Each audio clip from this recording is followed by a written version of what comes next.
행복한 안식일입니다. 평안하셨습니까?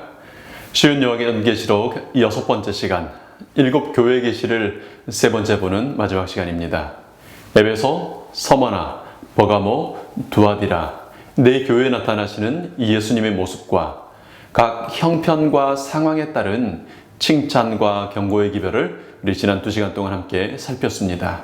오늘 이제 7교회 중 마지막 3교회, 사대, 빌라델비아, 라오디게아를 통해 나타나시고 격려하시며 교훈하시는 예수님을 함께 만나겠습니다. 각 지역, 각 시대의 교회들에게 칭찬과 책망이 주어지는데요. 칭찬이 없는 교회가 있고요. 또 책망이 없는 교회가 있었습니다. 칭찬이 없는 두 교회가 사대와 라오디게아 두 교회입니다. 또 책망이 없는 두 교회는 서머나와 빌라델비아입니다. 오늘 살펴볼 마지막 이 세 교회는 칭찬이 없는 두 교회와 책망이 없는 한 교회, 그렇게 세 교회를 살펴보게 되겠습니다. 여러분, 지난 3주 동안 7교회 계시를 이렇게 살피면서요, 다시 한번 좀 확인하고 또 느끼게 되는 것이 있습니다. 이렇게 다양하고 시의적절하게 다가오시는 예수님의 모습이 특별한 오해할 것이 없이 요한계시록의 첫 입구에서부터 나타나는데요. 사단은 요한계시록은 어려운 책이다, 함부로 해석해서는 안 될 책이다 라는 미신 같은 생각을 불어넣어서 이 말씀을 열어볼 생각조차 안 하게 하고 있구나 하는 것입니다. 여러분, 글자를 아는 분이라면 누구라도 그냥 한두 번 읽어보면 이렇게 다가오시는 예수님 칭찬해 주시고 격려해 주시며 경고해 주시고 애가타게 부르시는 예수님의 모습을 보게 되지 않겠습니까? 여러분, 각 교회들에게 보내는 동일한 초청의 말씀이 있지요. 귀 있는 자는 성령께서 교회들에게 하시는 말씀을 들을지어다. 여러분, 오늘 성령님 침례 받으시기 바랍니다. 성령님을 초청하시고 받아들이셔서 성령님께서 들려주시는 바를 들으시고 성령님께서 하시는 말씀을 들으시기 바랍니다. 그래서 예수님을 만나는 우리 모든 성도님들이 되시기를 축원합니다. 우리 이제 사대 교회에 보내는 기별의 말씀 함께 읽으실까요? 요한계시록 3장 1절부터 3절에 있는 말씀입니다. 사대 교회의 사자에게 편지하기를 하나님의 7 영과 7 별을 가진 이가 가라사대 내가 내 행위를 아노니 내가 살았다 하는 이름은 가졌으나 죽은 자로다. 너는 일깨워 그 남은 바 죽게 된 것을 굳게 하라. 내 하나님 앞에 내 행위의 온전한 것을 찾지 못하였노니 그러므로 내가 어떻게 받았으며 어떻게 들었는지 생각하고 지키어 회개하라. 만일 일깨지 아니하면 내가 도적같이 이르리니 어느 시에 내게 임할는지 내가 알지 못하리라. 여러분, 사대교회에 임하시는 예수님의 모습은 7 영과 7 별을 가진 분이십니다. 여러분, 영은 성령님이신데 7이라는 것은 완전수이지 않습니까? 그러니까 7 영은 온전하게 완전하게 임하시고 활동하시는 성령님을 지칭합니다.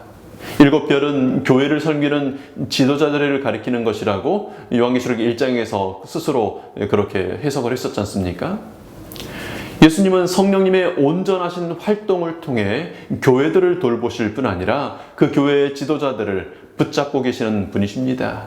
말씀드린 것처럼 사대교회는 칭찬이 나타나지 않은 칭찬 없는 교회입니다.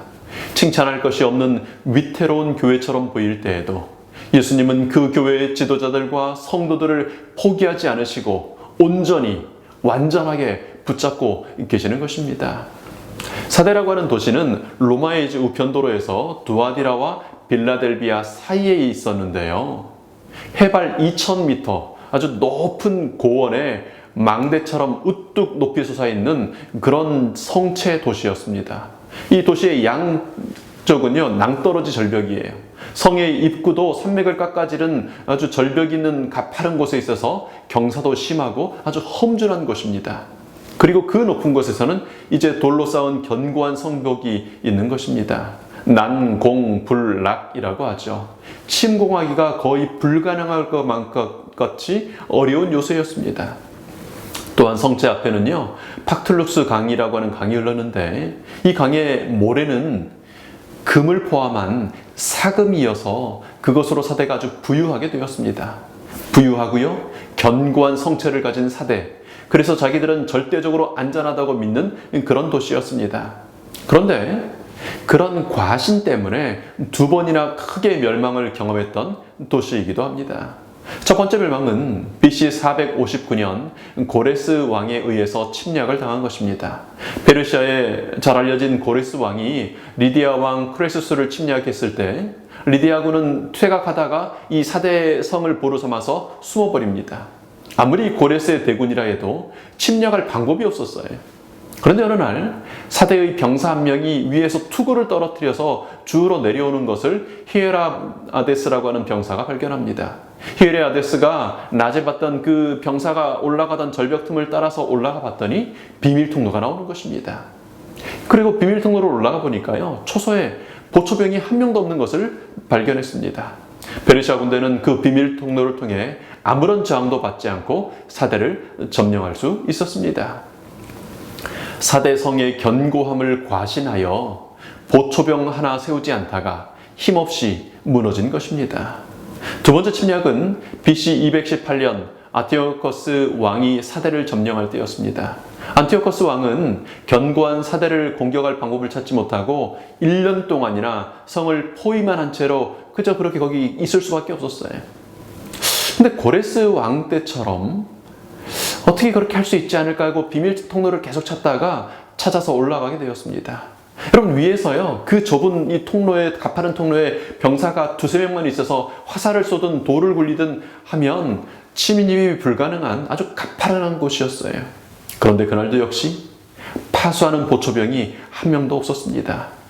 견고한 성체만 믿고 헛된 확신 가운데 멸망하게 된 것입니다. 사대 교회가 가리키는 시대는요, 중세 암흑 시대가 이제 맞춰져 가는 종교 개혁의 시대입니다. 그 유명한 1517년 10월 31일 비텐베르크 성당 문에 95개의 논제 후의 반박문을 붙이던 마르틴 루터로부터 시작된 개혁의 시대 말입니다.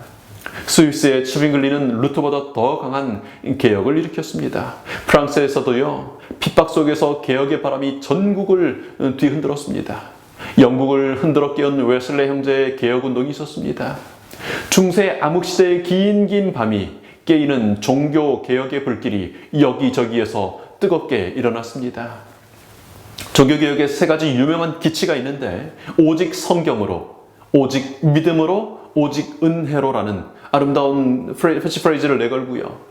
종교개혁의 시대는 정말 영적으로 풍요로운 시대처럼 시작되었습니다. 금을 머금은 팍툴룩스 강의 사금들처럼요, 빛나는 종교개혁가들이 많은 시대에 살았다 하는 이름을 가지기에 충분한 시대였습니다. 그러나 마르틴 루터가 종교개혁을 일으킨 지 채 100년도 못 되어서 개신교회는 형식주의와 온갖 교파의 교리 논쟁에 휩싸여 생명력을 신속히 잃어갔습니다. 예수님을 만나고 말씀에 의지하여 오직 성경으로 사는 것보다 교리 논쟁, 교세 경쟁으로 생명력을 잃어버린 것입니다. 재림성도 여러분, 오늘 우리는 이 경고와 상관이 없는 사람들일까요? 여러분, 우리 안에는 정말 생명력이 있습니까? 견고한 성체만 믿고 주의하지 않고 있다가 멸망을 당했던 사대의 사례는 오늘 우리 교회에도 깊은 교훈을 줍니다. 우리가 가진 성경 진리의 성체를 과신하면서 정작 우리 영혼에 파수꾼이 없이 침략해오는 사단의 시험과 유혹에 침략당하고 있지 않은지 살펴보아야 할 것입니다. 이를 깨워 죽게 된 그것을 굳게 해야 할 것입니다. 여러분, 선절에 이렇게 권고하시지 않습니까? 내가 어떻게 받았으며 어떻게 들었는지 생각하고 지키어 회개하라. 사대시대는 오직 성경으로 살겠다는 종교개혁으로 중세 암흑시대의 어두움을 밝혔던 교회였습니다. 예수님은 어떻게 들었는지 성경의 진리를 생각하고 지키어 그 말씀에 입각하여 회개하라고 초청하십니다. 여러분, 성경, 오직 성경으로 돌아가시기 바랍니다. 회개하기에 이르기까지요. 나의 교만이 깨어지기까지요. 말씀을 생각하고 지키시기 바랍니다. 여러분, 그렇지 않으면 예수님은 도적같이 임하는 두려운 분이 될 것입니다. 그런데 여러분, 이 사대에도 희망이 있습니다. 이어지는 4절 말씀 보시죠.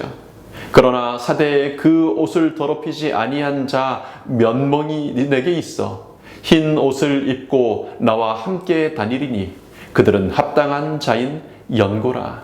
이기는 자는 이와 같이 흰 옷을 입을 것이요 내가 그 이름을 생명책에서 반드시 흐리지 아니하고 그 이름을 내 아버지 앞과 그 천사들 앞에서 시인하리라. 귀 있는 자는 성령이 교회들에게 하시는 말씀을 들을지어다. 당시 그 로마 시대에는요, 개선 장군이 전쟁에서 승리하고 돌아오면 이제 시민들은 하얀 옷을 입고 길가에 나와 그 승리를 축하하고 동참했습니다. 생명력을 잃어버린 사대 교회 같은 신앙 속에서도요, 이기는 사람들이 있을 것이라는 약속입니다. 예수님께서 승리로 이 땅에 다시 오실 때 흰 옷을 입게 될 사람들이 사대 교회의 형편에도 있을 것이라는 것이지요. 예수님은 그 이름을 신속하게 지워져 버렸던 종교개혁의 그 뜨거움과 같지 않게 그 이름들을 생명책에서 흐리지 아니시고 아버지와 천사들 앞에서 그 이름을 시인해 주십니다. 여러분, 과거의 사대 교회도, 그리고 중세 이후의 사대 시대도, 그리고 오늘날도 우리의 신앙이 외로운 신앙일 수 있습니다. 함께 믿음에 가족된 사람들의 모습이요, 살았다는 이름은 어떻게 가졌는데 생명력을 잃어버린 것처럼 보이는 어두운 상황을 경험할 수 있습니다. 여러분, 그러나 그 중에도 이기는 사람들이 있을 것임을, 흰옷을 입을 사람들이 있음을 기억하시기 바랍니다. 혹 여러분이 홀로 외로운 신앙을 하느라 지치신 때가 있다면 성령께서 교회들에게 하시는 이 위로와 약속의 말씀을 기억하시기를 바랍니다. 여러분, 칭찬할 것 없는 사대 교회라도 주시는 성령님의 약속의 말씀이 있음을, 바알에게 무릎을 꿇지 않은 7,000인의 남겨둔 자들이 있음을 기억하시기 바랍니다. 흰옷 입을 사람들, 그 이름이 하나님과 천사들 앞에서 시인될 사람들을 믿음으로 바라보시고 용기를 내고 끝까지 그 무리 속에 속하는 하나님의 백성들이 되시기를 축원합니다. 이제 그 이후에, 사대교회 이후에 6번째 교회는 빌라델비아 교회입니다. 빌라델비아라는 단어는 형제의 사랑, 형제의 우애라는 뜻을 가진 말인데요. 버가마 왕국, 로마에게 복속되기 전 마지막 왕국인 버가마 왕국의 아타루스 2세가 자신에게 왕위를 넘겨준, 양위해준 형 유메네스 2세를 기념하기 위하여 빌라델비아라는 이름을 가진, 형의 우애와 사랑을 기억하는 이름을 가진 이 도시를 만든 것입니다. 형은 동생에게 양보하고 동생은 형을 기념하여 도시를 건설한 아름다운 형제 우애가 그 이름에 드러난 도시가 빌라델비아인 것입니다. 그 이름에 걸맞게요, 빌라델비아 교회는 책망이 없는 교회이면서 가장 크게 칭찬받는 교회입니다. AD 21년까지 살았던 역사가 스트라본은 빌라델비아를요, 지진투성이의 도시라고 불렀습니다. 특별히 AD 17년에는 아주 대지진이 일어나서 인근의 9도시와 함께 10개 도시가 완전히 폐허가 되어버립니다. 티베리우스 황제는 이제 그 10개 도시의 재건을 위하여 또 로마 재정, 황실의 재정을 투입하는데요. 그 17년의 지진 후 몇 년 동안 이어진 여진으로 시민들은 자주 보따리를 싸서 그 시외에 초막을 짓고 살아야 했습니다. 빌라델비아 교회에 주시는 약속의 말씀은 이렇습니다. 영의시록 3장 12절요. 이기는 자는 내 하나님의 성전에 기둥이 되게 하리니 그가 결코 다시 나가지 아니하리라. 내가 하나님의 이름과 하나님의 성 곧 하늘에서 내 하나님께로부터 내려오는 새 예루살렘의 이름과 나의 새 이름을 그의 위에 기록하리라. 시도 때도 없이 보따리를 싸서 성 밖으로 나가야 했던 빌라델비아의 성도들에게 결코 다시 나가지 아니하리라는 약속을 주신 것입니다.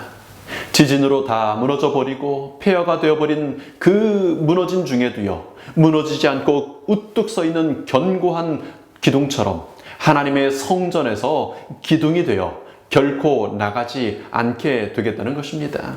근데 이 약속의 말씀에는 그런 역사적인 그 상황보다 더 깊은 뜻이 있습니다. 이제 빌라델비아 교회는 교황이 프랑스의 감옥에서 옥사함으로 그 막을 내린 중세 암흑시대의 끝에서부터 이제 2300주야 애연의 끝인 1844년까지 이 재림운동 시대를 가리키고 있는데요. 빌라델비아는 위치상 그리스의 헬라 문명을 근동 아시아에 전달하는 전초 기지가 되기도 했습니다. 작은 아테네라고 불릴 만큼 헬라 문화가 발달해서 아시아 국가들에게 그 헬라 문화를 전달하는 도시였습니다. 빌라델비아 교회도 예수님의 재림 소식을 앞두고 이제 그 재림 후의 복된 소식을 온 세상에 전하는 복음의 전초 기지가 되었습니다. 빌라델비아의 시민들이 지진으로 인하여 성 밖으로 쫓겨났던 것처럼요. 재림운동을 하던 신실한 사람들은 각 교단으로부터, 각 교회로부터 쫓겨났었습니다. 말씀에 의지하여 살아가다가 쫓겨난 빌라델비아 성도들에게 하나님 성전의 기둥이 되게 하고 결코 다시 나가지 아니하리라고 약속하시는 것입니다. 하나님의 이름과 새 예루살렘의 이름과 예수님의 이름이 교단을 잃고 교회를 잃은 사람들, 세상에서 그리스도의 제자라는 이름을 빼앗겨버린, 잃어버린 사람들에게 그 이름들이 새겨진다는 것입니다. 이 빌라델비아에 임하시는 예수님의 모습은 이렇습니다. 요한계시록 3장 7절과 8절 말씀입니다. 빌라델비아 교회의 사자에게 편지하기를 거룩하고 진실하사 다윗의 열쇠를 가지신 이 곧 열면 닫을 사람이 없고 닫으면 열 사람이 없는 그 이가 가라사대 볼지어다 내가 내 앞에 열린 문을 두었으되 능히 닫을 사람이 없으리라. 내가 내 행위를 아노니 내가 적은 능력을 가지고도 내 말을 지키며 내 이름을 배반치 아니하였도다. 거룩하고 진실하신 예수님의 모습은 하나님의 속성입니다. 여러분, 오직 하나님만 거룩하시며 진리 자체이십니다. 다윗의 열쇠를 가지셨다는 것은요, 예수님께서 왕의 권위를 가지시고 새로운 시대를 여신다는 것입니다. 예수님께서 한번 그렇게 열어놓으신 것을 닫을 수 있는 사람이 없습니다. 반면에 예수님께서 닫으신 것을 열 수 있는 사람도 없습니다. 예수님께서는요, 빌라델비아 교회 재림을 기다리며 성경의 약속을 문자 그대로 믿고 기다리며 전하는 사람들에게 열린 문을 두시는 분이십니다. 또한 예수님은 이제 2300주야를 마치고 대속죄일, 조사하는 심판으로 들어가는 문을 여시는 분이십니다. 성소에서 지성소로 들어가는 휘장을 찢어서 여시는 분입니다. 하늘 지성소의 문이 그렇게 열리게 되었지요. 이제 영원한 심판의 시대가 열리게 되는 것입니다. 그런데 이런 능력 있는 왕을 기다리며 왕의 임하심을 전하는 백성들은 적은 능력을 가진 사람들입니다. 여러분, 그 무리의 수가 작아요. 세상에서의 영향력이 볼품이 없어 보입니다. 교회들에서는 이단이라고 쫓겨나고 주류가 되는 교단들은 이상한 사람들이라고 손가락질 하는 것입니다. 그러나 그들이 적은 능력을 가졌다는 사실이 실패자라는 말은 아닌 것입니다. 여기 말씀하시기를 적은 능력을 가졌으나 예수님의 말씀을 지키며 예수님의 이름을 배반치 않은 사람들이라고 여기 이야기하는 것입니다. 그런 적은 무리들에게 이런 약속이 주어지죠. 10절 말씀요.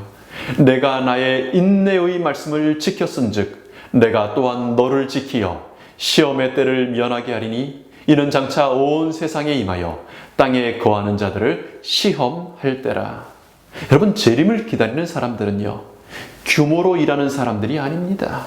세상에서 받는 인정으로 존재하는 사람들이 아닙니다. 오히려 적은 무리입니다. 오히려 무엇인가가 풀리지 않은 것처럼 보여서 인내해야 하는 사람들입니다.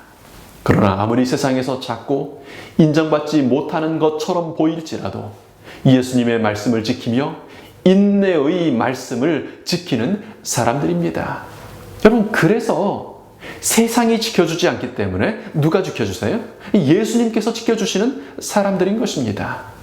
여러분, 이제 온 세상에게 임하여 땅에 거하는 모든 자들을 시험하고 시련할 때가 올 것입니다.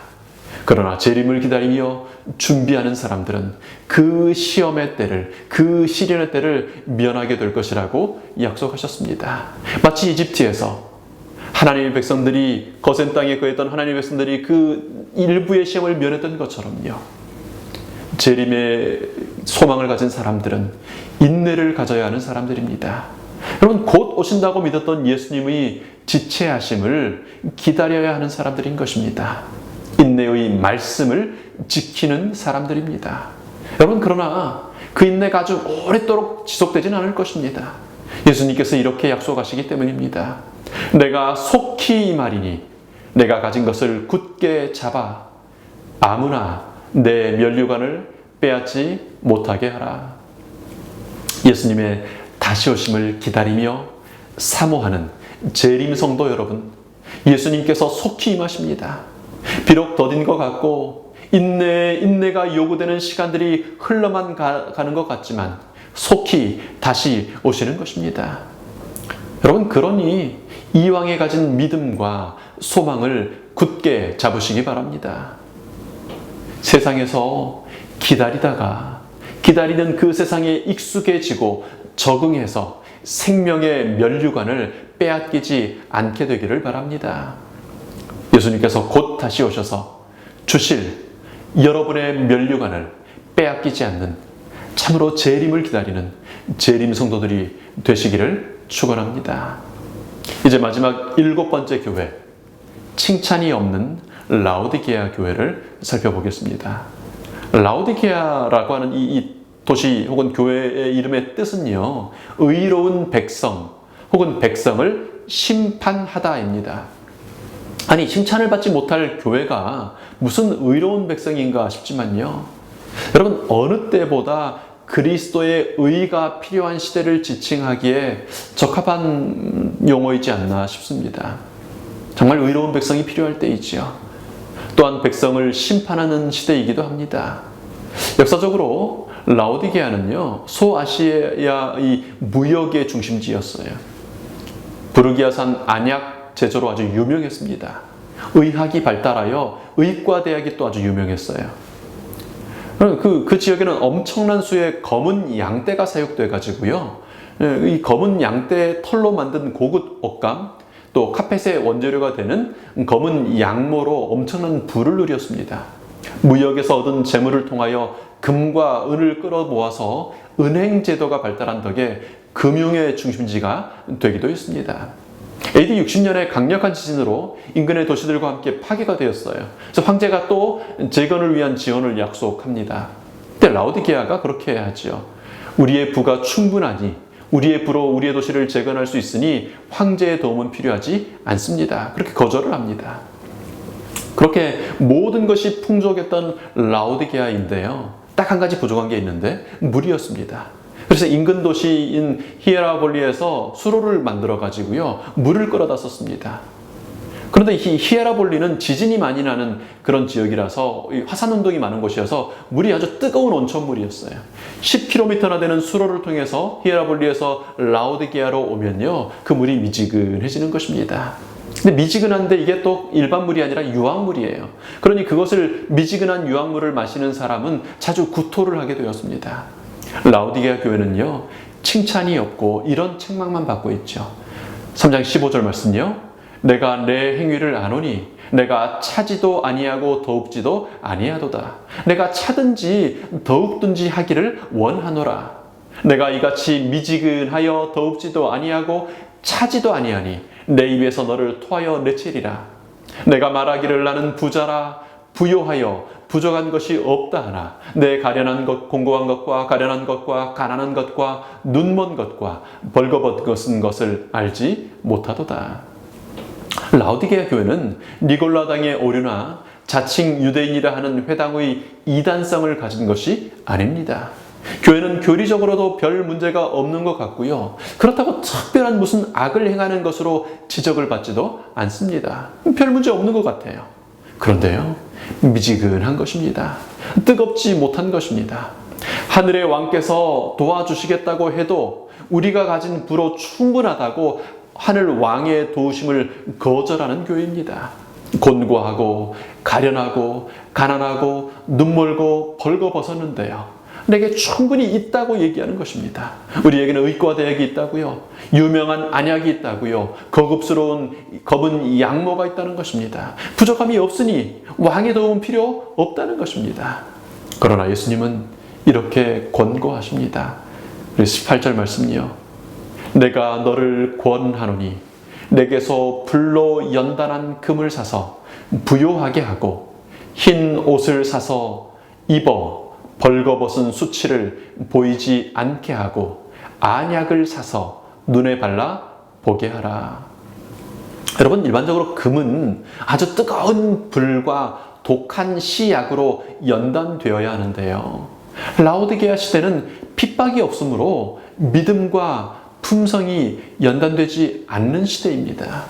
그래서 예수님께서는 예수님에게서 불로 연단한 순수한 금을 사라고 요청하십니다. 흰 옷을 사라고 하십니다. 여러분, 흰 옷은 구원과 의로움의 상징인데요, 라오디게아는 검은 양털, 검은 양모의 산지라서 스스로는 흰 옷을 만들 방법이 없어요. 사람이 만들어낼 수 없고 그리스도께서만 주실 수 있는 그 흰 옷, 의로움을 사라는 것입니다. 또 안약을 사라고 하십니다. 성령님께서 오셔서 죄에 대하여, 의에 대하여, 심판에 대하여 깨닫게 해 주실 때 우리의 눈이 밝혀지죠. 예수님께서는 이제 그것들을 사라고 하십니다. 예수님께서는 값 없이 주시는 것이지만 우리 각자는 사기 위하여 결정해야 합니다. 예수님은 값 없이, 돈 없이 주시지만 그것은 반드시 나의 의지와 결단이 있을 때 살 수 있는 것입니다. 그렇게 불로 연단한 금을 사고 흰 옷을 사고 안약을 사서 바르는 사람에게 이런 약속이 주어집니다. 요한계시록 3장 19절부터 있는 말씀입니다. 물은 내가 사랑하는 자를 책망하여 징계하노니 그러므로 내가 열심을 내라 회개하라. 볼지어다 내가 문 밖에 서서 두드리노니 누구든지 내 음성을 듣고 문을 열면 내가 그에게로 들어가 그로 더불어 먹고 그는 나로 더불어 먹으리라. 이기는 그에게는 내가 내 보좌에 함께 앉게 하여 주기를 내가 이기고 아버지 보좌에 함께 앉은 것과 같이 하리라. 칭찬할 것이 없는 교회지만 라오디게아 교회는 여전히 예수님께서 사랑하시는 교회입니다. 사랑하시기 때문에 책망하여 징계하신다고 말씀하십니다. 여러분, 여기 이 책망과 예수님의 그 이 징계의 목적이 무엇입니까? 열심을 내어 회개할 수 있도록 하기 위함입니다. 여러분, 재림을 준비하는 이 마지막 시대에 요구되는 것은요, 열심을 내는 것입니다. 적당히 양심에 걸리지 않을 만큼 뜨뜻 미지근하게 살던 이 삶의 신앙에서요, 난 특별히 잘못한 거 없어, 교리적으로 문제 없어, 난 특별히 나쁜 짓 하지 않아, 이렇게 그저 이렇게 살아가는 삶에서 열심을 내는 신앙으로 변화되기를 바라는 것입니다. 하나님은 이제 우리 마음 안에 들어와서 더불어 먹고 교제하기를 원하십니다. 여러분, 열심을 내시기 바랍니다. 그래서 예수님과 더불어 먹고 마시며 교제하는 하나님의 자녀들이 되시기를 바랍니다. 이 라오디게아 교회에 임하시는 예수님의 모습은 이런 모습입니다. 14절 말씀이죠. 라오디게아 교회의 사자에게 편지하기를 아멘이시여, 충성되고 참된 증인이시여, 하나님의 창조의 근본이신 이가 가라사대. 예수님은 충성되고 참된 증인이십니다. 그리고 창조의 근원이십니다. 이 천국 복음이 땅끝까지 전파되어야 끝이 올 텐데요, 예수님께서는 이 천국 복음을 전파하는 일을 이루시는 충성되고 참된 증인이 되시는 것입니다. 우리는 이 충성되고 참된 증인이신 예수님의 일에 동참하도록 부르심을 받은 것입니다. 그것이 공중에 날아가며 신속히 복음을 전하도록 부르심 받은 새 천사의 사명 아닙니까? 예수님은 또한 창조의 근본이십니다. 창조주이신 것이죠. 네, 여러분, 이 새 천사 기별의 핵심이 뭡니까? 하늘과 땅과 바다와 물들의 근원을 만드신 이이신 창조주를 두려워하며 창조주 하나님을 경배하라는 것 아닙니까? 이 마지막 시대에 회복되어야 할 복음이 있는데요. 재림을 맞이할 이 시대의 사람들이 반드시 들어야 할 복음이 있는데 그것은 창조주 하나님을 경배하라는 복음입니다. 우리에게 그 창조주 하나님이 계시다는 복음입니다. 그래서 예수님은 자신을 창조의 근본이신 분으로 소개하고 있습니다. 여러분, 예수님의 십자가를 처음 발견하는 사람은 에베소 교회의 뜨거움을 경험하지요. 그렇게 예수님을 믿기로 선택할 때요, 이제 서머나 교회가 겪었던 것처럼 핍박과 어려움을 겪게 됩니다. 가족관계, 친구관계가 달라지지요. 스스로도 삶이 변화하면서 여러 가지 것들의 어려움을 겪게 됩니다. 그러다가 어느 정도 적응하고 사람들도 이제 포기하고, 그래 너 예수님 믿으니까, 넌 교회 다니니까, 그렇게 인정해 주게 됩니다.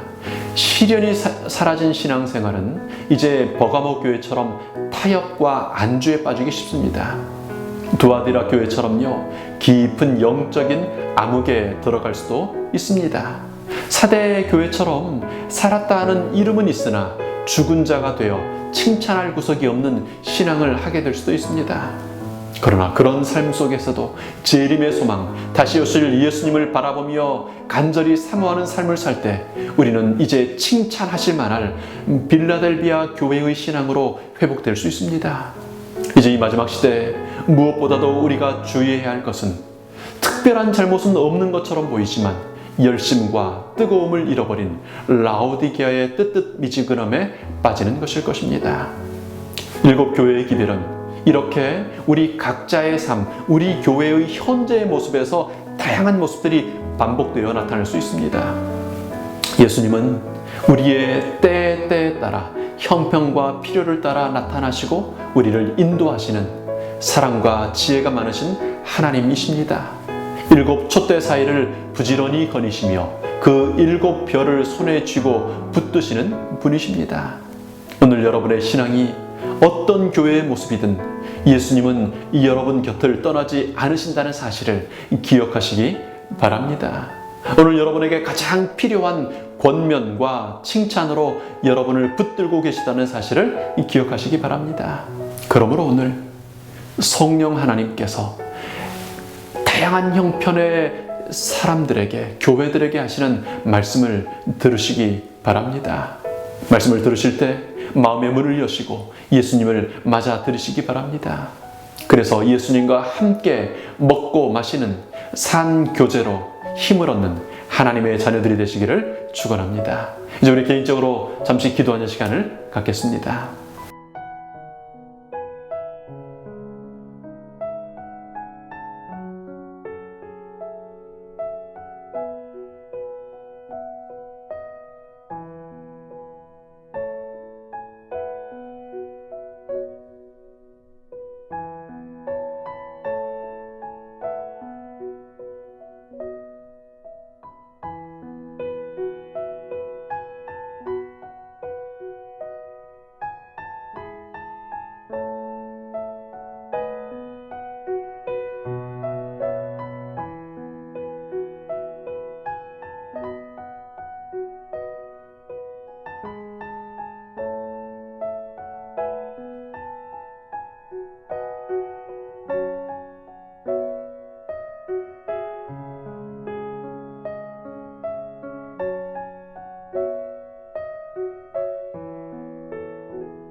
아버지 하나님, 생명의 하나님, 저희들을 사랑하시는 하나님, 들려주신 말씀을 따라 저희들이 이제 결심하며 함께 드린 모든 기도의 소원을 따라 저희들 붙들어 주실 것을 인하여 감사합니다. 저희의 마음의 결심을 기억하여 주시고 저희의 드린 기도를 응답하여 주시옵소서. 감사드릴 때 고마우신 예수님 이름으로 기도합니다. 아멘.